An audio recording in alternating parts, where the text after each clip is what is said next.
Salut tout le monde, aujourd'hui je vais vous montrer comment changer une pompe à essence sur une Renault Clio 2, donc une de 98 à 2001. Donc il va falloir passer sur la banquette arrière, donc vous voyez c'est à l'arrière, et je vais vous montrer ça tout de suite.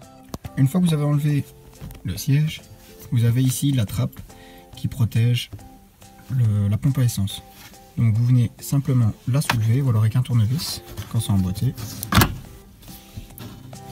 Et il faudra donc le déclipser. Ici vous avez donc la commande, enfin tout ce qui est câblage, donc il va falloir le débrancher. Pour le débrancher, il y a une languette à tirer vers soi. Une fois que vous avez débranché donc ici la fiche, il va falloir enlever les deux durites. Donc vous appuyez sur les deux boutons, donc il y en a un de chaque côté. Vous voyez. Donc normalement la durite arrive jusqu'ici. Moi je l'ai déjà enlevé pour mieux vous montrer. Donc vous appuyez assez fort et vous savez l'extraire. Donc comme vous pouvez voir, de toute façon ici couleur rouge pour dans ce sens là, et ici couleur vert ce côté-ci. Donc même par après vous ne risquez pas de vous tromper. Ceux qui ont déjà changé un filtre à essence sur une Renault, ce sera exactement le même. Vous verrez que c'est un petit peu appuyé et voilà, ça vient. Donc une fois que vous allez enlever tous les deux, vous êtes ennuyé par ceci. Donc il y a un cercle qui retient la pompe à essence. Ce que vous allez devoir faire, normalement elle est bien verrouillée. Donc pour la dévisser, c'est dans le sens anti-horaire. Donc ce que je vous conseille, c'est de venir taper avec un tournevis adéquat et un marteau. Donc donner des petits coups pour le faire bouger. Et après, une fois que vous l'aurez bien fait tourner, vous pouvez le faire à la main. Donc tant que c'est dur, vous faites avec un tournevis sans rien abîmer. Et ensuite, donc, vous pouvez le faire à la main. Une fois que vous l'aurez dévissé, donc vous pouvez enlever la partie noire. À deux, c'est toujours plus facile. Voilà.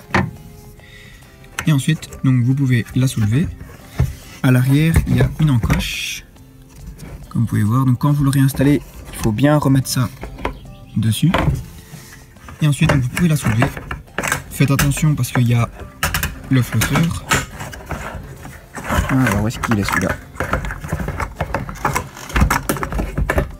Voilà. Et donc le flotteur, il est de ce côté-ci. Donc faites attention de ne pas mettre de l'essence un peu partout.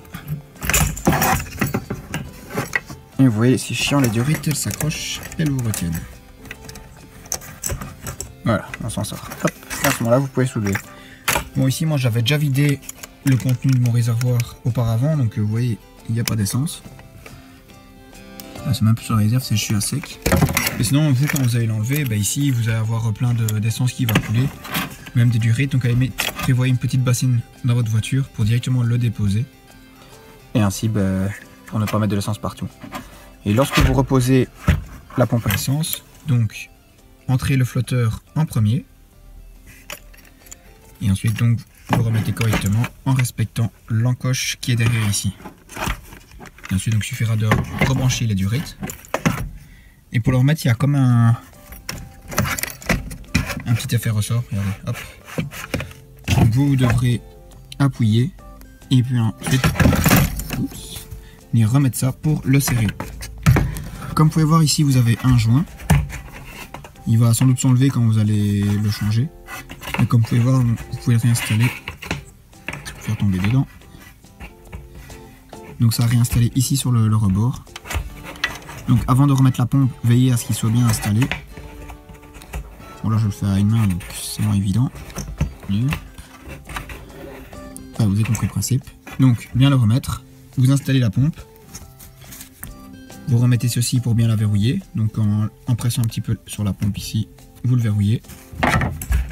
Pour la repose, donc vous mettez de nouveau les durites, bien les enfoncer jusqu'au bout. Donc vous entendez même un petit clic quand elles sont bien enfoncées. Et ensuite, quand vous avez juste avant de tout refermer, n'oubliez pas de rebrancher la pompe à essence pour qu'elle puisse fonctionner. Et ensuite, vous avez qu'à juste refermer ceci et remettre votre siège. Et à ce moment-là, vous êtes tranquille au sujet de la pompe à essence. Alors si vous venez à changer votre pompe à essence, je vous conseille en même temps de changer votre filtre à essence. Ainsi, les deux seront neufs. Et un filtre à essence, sur une Renault Clio, ça coûte entre 5 à 10 €. Donc c'est encore abordable. Et donc voilà.